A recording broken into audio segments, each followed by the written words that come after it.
Hey first graders, it's Mrs. Grimm and this is our last day of Fairy Tale Week and I am going to be reading to you Cinderella, retold by Barbara Carlin, illustrated by James Marshall.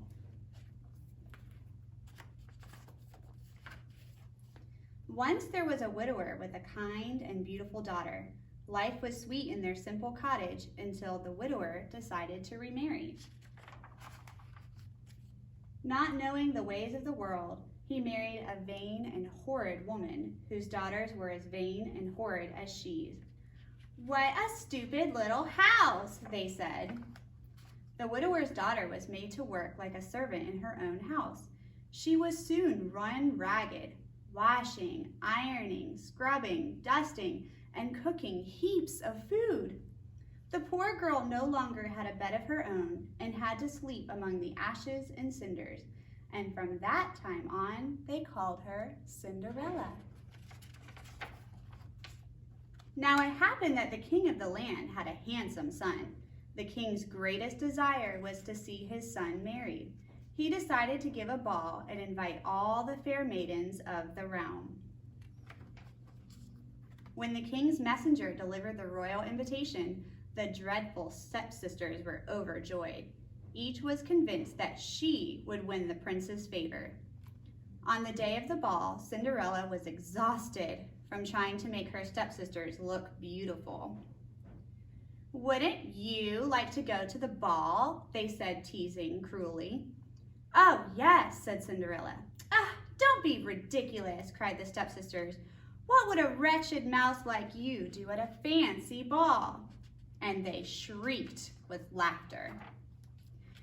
Thinking themselves beautiful beyond words, the stepsisters left for the ball.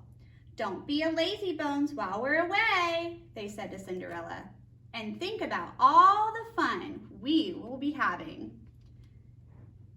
After her stepsisters had gone, Cinderella went about her chores. As she worked, she wept bitterly. "You look so miserable, child," said a very kind voice. "Who are you?" said Cinderella. "I," replied the plump little woman, "am your fairy godmother. Please tell me why you are crying." "I want so much to go to the ball," said Cinderella. "Well, that should not be too difficult to arrange," said the fairy godmother, "but you must first do as I say. First, fetch me a nice big pumpkin from the garden." Cinderella brought the biggest pumpkin she could find. "Now," said the fairy godmother, "I will require 6 white mice and a fine fat rat." Cinderella brought them live from the trap. "And finally," said the fairy godmother, "I must have 2 lizards. You might look behind the watering pail." Cinderella did as she was told. With a touch of her wand, the fairy godmother changed the pumpkin into a magnificent golden coach, the mice into 6 white horses, the rat into a jolly coachman, and the lizards into 2 sleek footmen.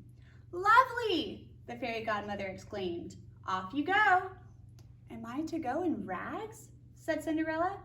"Silly me," said the fairy godmother, and she transformed Cinderella's filthy rags into an elegant gown and on her feet placed a pair of sparkling glass slippers.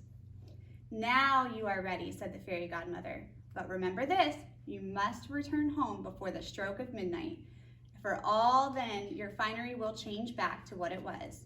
Cinderella promised to obey, and then she was off to the ball.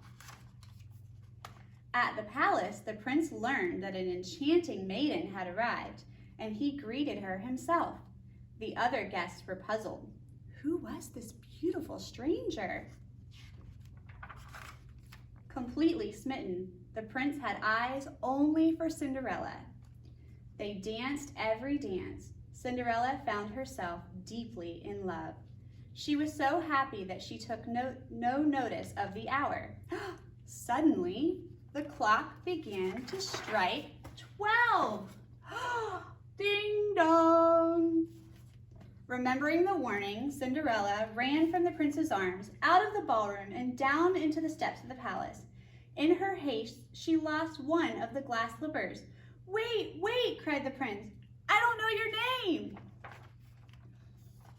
Cinderella's golden coach sped away from the palace, but at the stroke of 12, the fairy godmother's warning came true. The coach turned back into a pumpkin. The horses came back into mice, the coachman back into a rat, and the footman back into lizards. Cinderella was once again dressed in rags. Oh no. Discovering the tiny glass slipper, the prince vowed to find and marry the beautiful stranger. He traveled the kingdom far and wide, trying the slipper on every maiden's foot, but it fit no one. Finally, he arrived at Cinderella's house. "Me first," cried the elder stepsister, extending her long, skinny foot, but she could manage to get only her toes into the slipper. "My turn," cried the younger stepsister, thrusting her pudgy foot at the prince. She pushed and she shoved and grunted and groaned, but the slipper just would not fit. "May I try it on?" said Cinderella, stepping out of the shadows.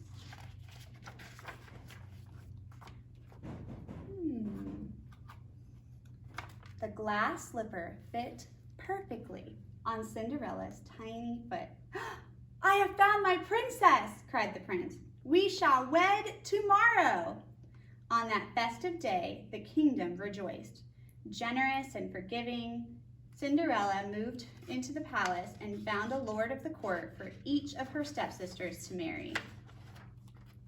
Cinderella's fairy godmother moved in too, just to make sure that everyone lived happily ever after. I love that story, and I hope you did too.